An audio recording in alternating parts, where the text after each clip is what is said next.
Continuous practice ചെയ്യുക, practice മുടക്കാതിരിക്കുക. കാരണം ഒരുപാട് വർഷങ്ങൾക്ക് ശേഷം കേരളം വിൻ ചെയ്യുമ്പോൾ നമ്മൾ മെയിൻ ടീമിൽ കളിക്കാൻ സാധിച്ചത് ഭയങ്കര അച്ചീവ്മെൻ്റ് ആയിരുന്നു.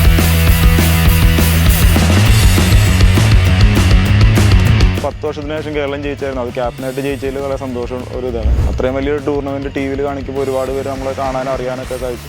അതിന് വളരെ വലിയ എക്സ്പോഷർ കിട്ടുകയും ചെയ്തു. നമ്മൾ ട്രെയിനറിൻ്റെ കീഴിൽ പ്രാക്ടീസ് ചെയ്യാൻ തുടങ്ങിയതെല്ലാം പ്രൈമറി വന്നതിന് ശേഷമാണ്. 2-3 മാച്ചുകൾ മിസ്സായേക്കുന്ന ഇഞ്ചുറീസ് ഉണ്ട്. ഞാൻ തുടക്കം പോലെ ഒരു പൊസിഷൻ തന്നെ, പിന്നീട് ഇടയ്ക്ക് ഒന്ന് പൊസിഷൻ മാറിയായിരുന്നു. അവരുടെ വാം സ്റ്റൈലുകളെല്ലാം വളരെ വ്യത്യസ്തമായിരുന്നു, നമ്മളെക്കാളും ഒരുപാട് വ്യത്യസ്തമായിരുന്നു.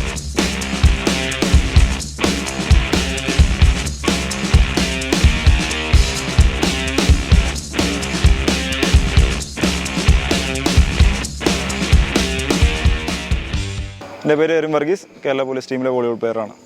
അല്ല, നാട്ടിൽ കളി ഉണ്ടായിരുന്നു.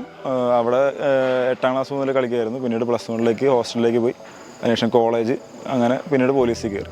കോച്ചിങ് ആദ്യമായിട്ട് +1 നാട്ടിലൊരു പഴയ പ്ലെയർ ഉണ്ട്, പോളി എന്ന് പറഞ്ഞ്. പിന്നെ എൻ്റെ ഫാദറിൻ്റെ അനിയൻ പ്ലെയറായിരുന്നു. അവർ രണ്ടുപേരാണ് ആദ്യത്തെ വോളിബോളിൻ്റെ കാര്യങ്ങളെല്ലാം പറഞ്ഞു തന്നത്. പിന്നീട് ഹോസ്റ്റലിൽ കയറിയപ്പോൾ കോച്ചുമാർ ഓരോ കോച്ചുമാർ വീട് കയറി. അതെ, നമുക്ക് ഫുട്ബോളും ഉണ്ട്, വോളിബോളും ഉണ്ട് നമ്മുടെ പള്ളിയിൽ. അപ്പോൾ 6ാം ക്ലാസ് 7ാം ക്ലാസ് വരെ ഫുട്ബോളായിരുന്നു. പിന്നീട് വോളിബോൾ ഇഷ്ടപ്പെട്ട് വോളിബോൾ ഗ്രൗണ്ടിൽ കയറി. അതെ, ഭയങ്കര സപ്പോർട്ടാണ്. നമ്മുടെ ഫാദറും 2 ബ്രദേഴ്സും കളിച്ചുകൊണ്ടിരുന്നതാണ്, അതുകൊണ്ട് നല്ല സപ്പോർട്ടാണ്. ഫസ്റ്റ് നാഷണൽ മെഡൽ നമുക്ക് Under-21 നാഷണൽ ചാമ്പ്യൻഷിപ്പ് വിന്നേഴ്സ് ആയിരുന്നു. ഞാനായിരുന്നു ക്യാപ്റ്റൻ. അങ്ങനെ പ്രത്യേകിച്ചൊന്നുമില്ല. ഗ്രൗണ്ടിൽ നമുക്ക് ഓക്കെയാണ്. ഗ്രൗണ്ടിൻ്റെ പുറത്ത് നമുക്ക് കുറേ ഉത്തരവാദിത്തങ്ങളുണ്ടാവും. ടീമിൻ്റെ കാര്യങ്ങളെല്ലാം നോക്കണം, അങ്ങനെ കുറച്ച് ഉത്തരവാദിത്തങ്ങളുണ്ടാവും. ഗ്രൗണ്ടിൻ്റെ അകത്ത് നമുക്ക് അതിന് വലിയ പ്രശ്നങ്ങളൊന്നുമില്ല. അത് നല്ലൊരു എക്സ്പീരിയൻസ്. കാരണം ഫസ്റ്റ് ടൈം ഇന്ത്യ ആയിരുന്നു, അതും ഏഷ്യൻ ചാമ്പ്യൻഷിപ്പിന് തന്നെ. ഒരുപാട് സീനിയർ പ്ലെയേഴ്സിന് കൂടെ കളിക്കാൻ പറ്റി. അവരെല്ലാം നല്ലോണം സപ്പോർട്ട് ചെയ്തുകൊണ്ട് നല്ലോണം കളിക്കാനും പറ്റി. അല്ല, നമ്മൾ ഇൻ്റർനാഷണൽ വോളിബോൾ ആദ്യമായിട്ട് കാണും. നമ്മൾ ടി വിയിൽ കാണുന്നല്ലാണ്ട് അവരുടെ രീതികൾ, പ്രാക്ടീസ്, അങ്ങനെ എല്ലാം ആദ്യമായിട്ടാണ് അത് കാണുന്നത്. അവരുടെ വാം സ്റ്റൈലുകളെല്ലാം വളരെ വ്യത്യസ്തമായിരുന്നു, നമ്മളെക്കാളും ഒരുപാട് വ്യത്യസ്തമായിരുന്നു. കുറേ കണ്ട് പഠിക്കാനും സാധിച്ചു. നമുക്ക് പേഴ്സണൽ ട്രെയിനറിൻ്റെ കീഴിൽ വർക്കൗട്ട് വേണ്ടി. ഇപ്പോൾ ഒരു 4 വർഷമായിട്ട് ഒരു പേഴ്സണൽ ട്രെയിനറിൻ്റെ കീഴിലാണ് നമ്മൾ വർക്കൗട്ട് ചെയ്യണത്. നമ്മൾ ടീം ഒന്നിച്ച് ആ ഒരു ട്രെയിനറിൻ്റെ അടുത്താണ്. പിന്നെ ഡയറ്റ് കാര്യങ്ങളെല്ലാം നമ്മൾ ഓരോ ന്യൂട്രീഷൻ, അതായത് ന്യൂട്രീഷൻ അവരവർക്ക് അത് ഇൻഡിവിജ്വലാണ്. അവരുടെ അടുത്ത് സജഷൻസ് എല്ലാം ചോദിച്ച് അതനുസരിച്ച് ഡയറ്റ് നമ്മൾ കൺട്രോൾ ചെയ്യുക, അങ്ങനെ എല്ലാം ചെയ്യാറുണ്ട്. അത് നമ്മൾ ഷെഡ്യൂൾ നമുക്ക് ഏകദേശം ഒരു 1 മന്ത് 2 മന്ത് മുമ്പ് നമുക്ക് അറിയാൻ പറ്റും.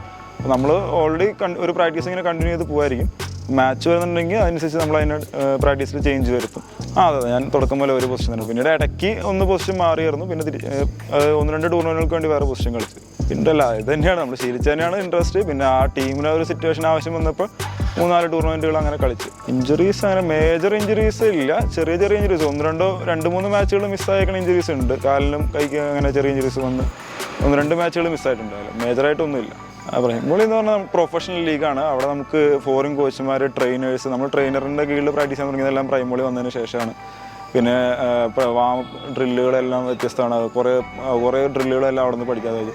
പിന്നെ നമുക്ക് ഭയങ്കര ഒരു എക്സ്പോഷറാണ് അവിടെ നിന്ന് കിട്ടിയത്. കാരണം നമ്മൾ നാട്ടിലെ ടൂർണമെൻറ്റ് അല്ലെങ്കിൽ നാഷണൽ ചാമ്പ്യൻഷിപ്പ് എല്ലാം വളരെ കുറച്ച് പേരെ കാണലുണ്ട്. അത്രയും വലിയൊരു ടൂർണമെൻറ്റ് ടി വിയിൽ കാണിക്കുമ്പോൾ ഒരുപാട് പേര് നമ്മളെ കാണാനും അറിയാനൊക്കെ സാധിച്ചു. അതിന് വളരെ വലിയ എക്സ്പോഷർ കിട്ടുകയും ചെയ്തു. മെയിനായിട്ട് പറയുന്നത് Under-21 നാഷണൽസ് വളരെ വലിയ അച്ചീവ്മെൻറ്റ്. കാരണം 10 വർഷത്തിന് ശേഷം കേരളം ജയിച്ചായിരുന്നു. അത് ക്യാപ്റ്റനായിട്ട് ജയിച്ചതിൽ വളരെ സന്തോഷം ഒരു ഇതാണ്. പിന്നീട് നാഷണൽ ഗെയിംസ് വിൻ ചെയ്തത്, അതും കേരളം ഒരുപാട് വർഷങ്ങൾക്ക് ശേഷമാണ് നാഷണൽ ഗെയിംസ് വിൻ ചെയ്യുന്നത്. അതും ഉത്തരാഖണ്ഡിൽ നമ്മൾ റണ്ണേഴ്സ് ആയിരുന്നു. അതിന് മുമ്പ് ഗുജറാത്തിൽ വെച്ചിട്ടുണ്ടായിരുന്നു, നമ്മൾ വിൻ ചെയ്തു. അത് ഭയങ്കര ഒരു അച്ചീവ്മെൻറ്റ്. കാരണം ഒരുപാട് വർഷങ്ങൾക്ക് ശേഷം കേരളം വിൻ ചെയ്യുമ്പോൾ നമ്മൾ മെയിൻ ടീമിൽ കളിക്കാൻ സാധിച്ചത് ഭയങ്കര അച്ചീവ്മെൻ്റ് ആയിരുന്നു. കണ്ടിന്യൂസ് പ്രാക്ടീസ് ചെയ്യുക, പ്രാക്ടീസ് മുടക്കാതിരിക്കുക, മുന്നോട്ട് പോകാൻ ശ്രമിച്ചുകൊണ്ടിരിക്കുക.